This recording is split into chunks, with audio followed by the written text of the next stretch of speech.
নবী সাল্লাল্লাহু আলাইহি ওয়াসাল্লামের জন্মের আগেই তার বাবা চলে যান, এতিম মুহাম্মদ সাল্লাল্লাহু আলাইহি ওয়াসাল্লাম। তার মা আমিনা 6 বছর বয়সে ইন্তেকাল করেন। সিচুয়েশন বুঝতে পারছেন? 6 বছর একটা বাচ্চার বাবাও নাই মাও নাই। তার দাদা আব্দুল মুত্তালিব তাকে সাথে রাখেন, খুব আদর করেন, খুব মহব্বত করেন, যেখানে যান সাথে করে নিয়ে যান। তিনি নেতা মানুষ, তার পাশের চেয়ারে তাকে বসতে দেন, বলেন আমার এই নাতি একদিন সাইয়্যেদ হবে, নেতা হবে, এই কথা বলেন। তিনি ইন্তেকাল করলেন 8 বছর বয়সে। তারপরে দায়িত্ব পেলেন চাচা আবু তালেব। নাম কি? এই 8 বছর বয়স থেকে নিয়ে নবী সাল্লাল্লাহু আলাইহি ওয়াসাল্লাম নবী হয়েছেন 40 বছর বয়সে, আর মক্কায় ছিলেন 13 বছর, প্রায় 53 বছর। প্রায় 53 বছর পর্যন্ত, 8 থেকে 53 বছর পর্যন্ত, এই যে লম্বা সময় চাচা আবু তালেব নবী সাল্লাল্লাহু আলাইহি ওয়াসাল্লামকে পাহাড়ের মতো প্রোটেক্ট করেছেন, পাহাড়ের মতো। পাহাড়ের পিছনে আপনি দাঁড়ালে কি বাতাস লাগবে? এভাবে তিনি প্রোটেক্ট করেছেন নবী সাল্লাল্লাহু আলাইহি ওয়াসাল্লামকে। তার সন্তানদেরকে যা খাওয়াতেন তার চেয়ে ভালোটা নবীকে খাওয়াতেন সাল্লাল্লাহু আলাইহি ওয়াসাল্লাম। স্পেশাল রান্না তৈরি করে তাকে ডেকে নিয়ে বসতেন, কারণ এতিম ছেলে, মনে কষ্ট আছে, হয়তোবা সবার সামনে বলতে পারে না, ব্যাপারটা বুঝেন না? তিনি এইভাবে ট্রিট করতেন।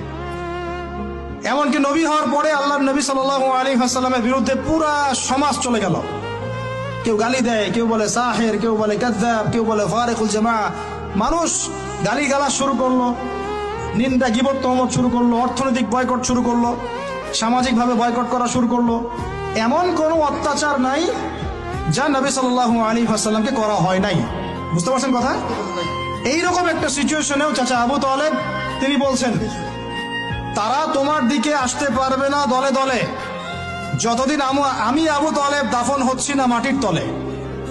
কথা বুঝতে পারছেন?